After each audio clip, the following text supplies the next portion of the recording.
They never wanted to beat you fairly. That was never the goal.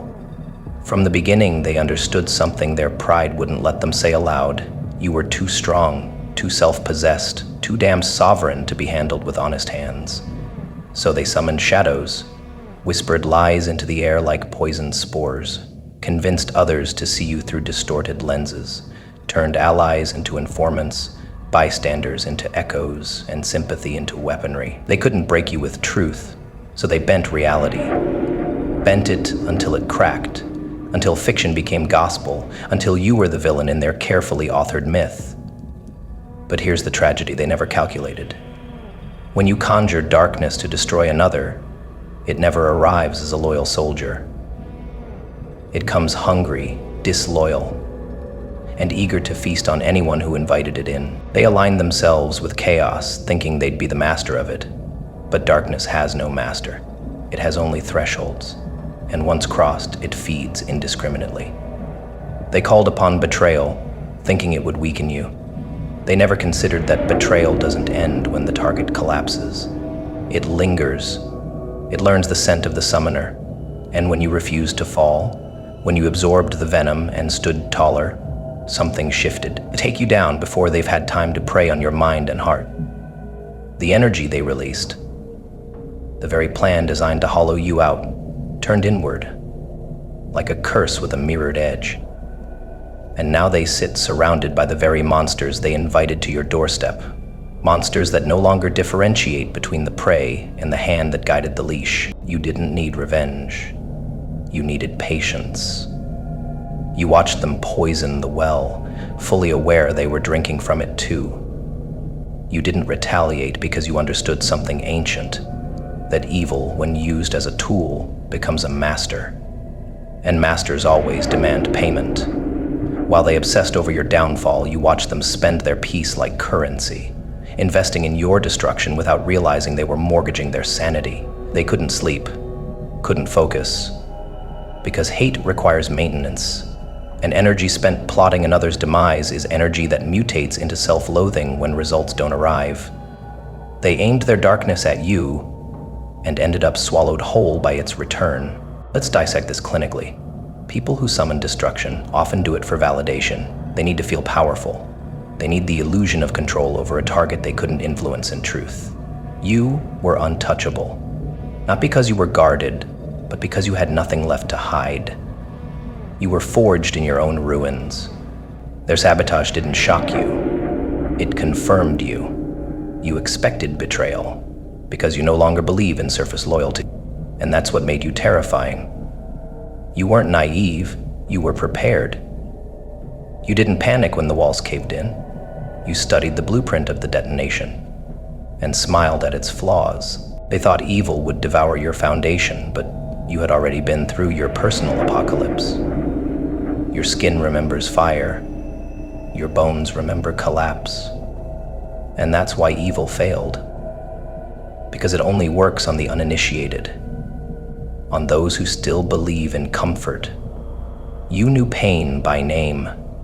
You wore its signature like armor. You didn't flinch. You absorbed. And in doing so, you rendered their entire attack powerless. They summoned storms to flood you, unaware that you'd already drowned 1,000 times and learned how to breathe underwater. You weren't afraid of the darkness, you were raised in it. And now, they are the ones who need light, because the pit they dug has no bottom. Watch what happens next. Evil doesn't like being denied. When it's used but not honored, it turns inward. It haunts, it distorts.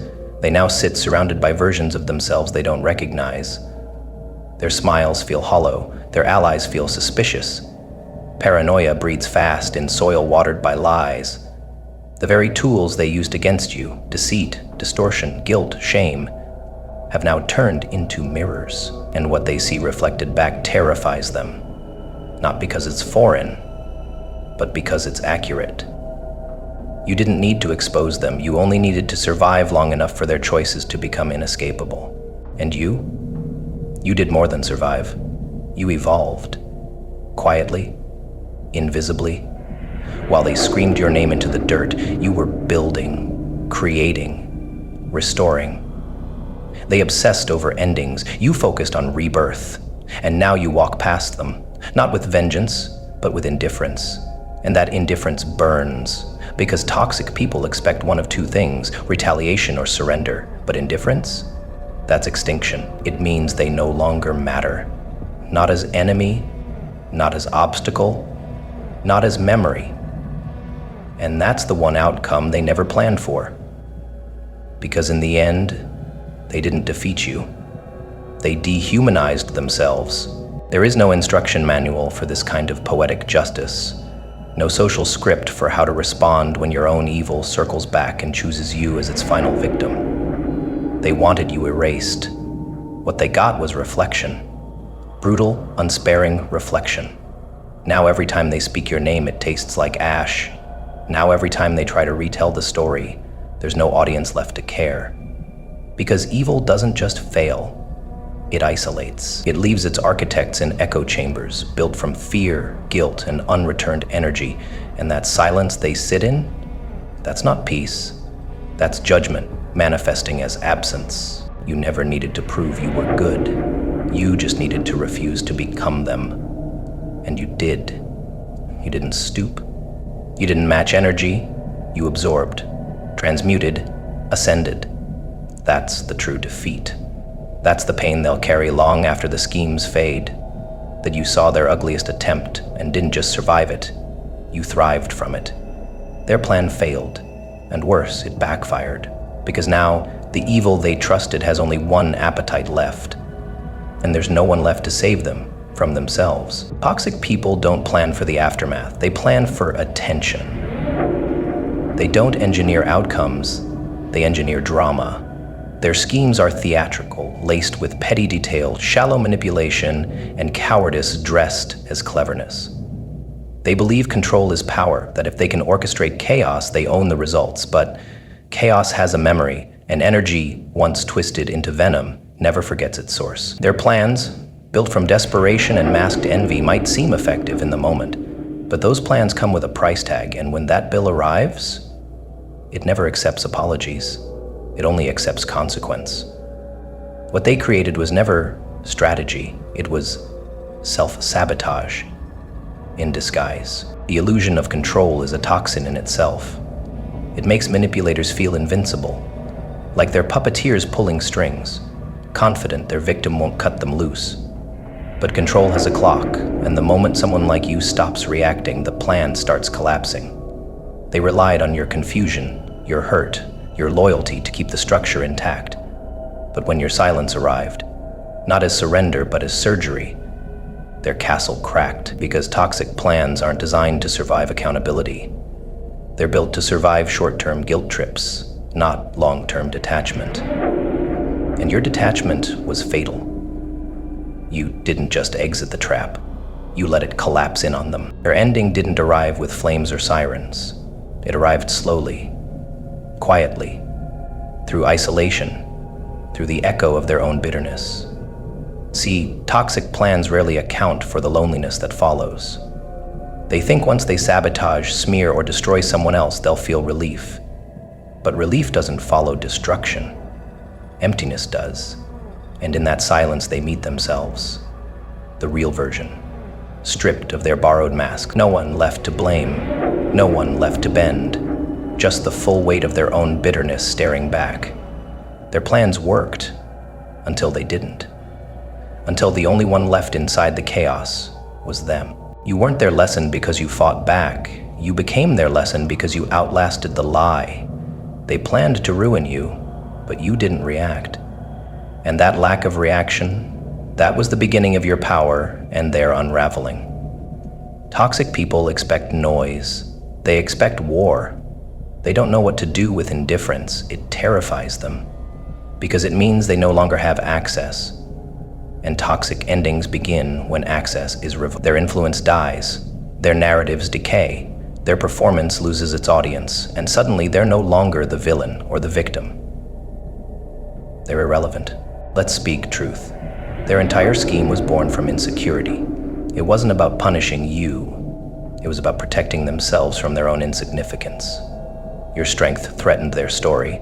Your existence made their lies harder to maintain, so they had to twist the plot, create conflict, turn themselves into a martyr and you into a monster.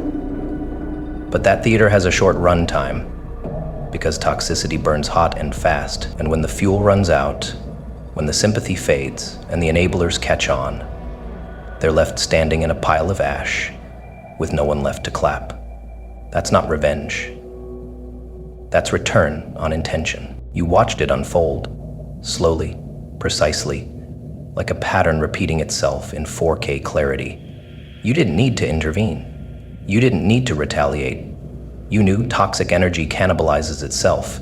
It feeds on projection, on repetition, on false narratives. But eventually, even the best actor forgets their lines, and the audience notices. Their stories start to contradict. Their allies grow suspicious, and the truth they tried to bury begins to breathe. You didn't expose them. They exposed themselves, chasing your destruction. And that irony? That's the poetic justice toxic architects never prepare for. Their downfall wasn't a single event. It was cumulative erosion, a slow decay of credibility, of energy, of identity. One lie at a time, one manipulation too far, one mask too worn. They thought they were building a strategy, but what they were really building was evidence. Evidence of who they were beneath the charm. Evidence that didn't need a courtroom, just time. And time, as always, doesn't protect the clever. It reveals them. And once revealed, toxic plans become their own eulogies. The stories they spun now bury them, one contradiction at a time. What made your revenge so sharp was that it required nothing extra. No drama, no scandal, no performative victory lap. You simply healed, glowed, elevated, and every step you took away from their chaos made the room they poisoned smaller, made their impact weaker. Your growth, your silence, your refusal to validate their behavior, that became their punishment. And the beauty? They had front row seats, watching you become untouchable while they became forgettable. That's what a toxic ending looks like. Irrelevance seasoned with self-inflicted torment. So remember, toxic people don't need to be destroyed. They just need time. Time to sit in what they created. Time to feel the weight of their own intentions. They will try to rewrite it, spin it, play the victim once more. But those old tricks are stale, and once people see the pattern, it never works again. Toxic plans rot from the inside. They collapse slowly, then all at once, and by the time they realize you were never the problem, it's too late to unlive the damage they inflicted, and far, far too late to stop the consequences they summon. Let them sit with the wreckage. Let them taste the silence. You didn't curse them. They wrote their own ending. All you did was walk away. And in doing so, you handed them the most devastating truth a toxic mind can face. You were the gift they didn't know how to keep. Now all they have left is the poison they chose and the ending they earned.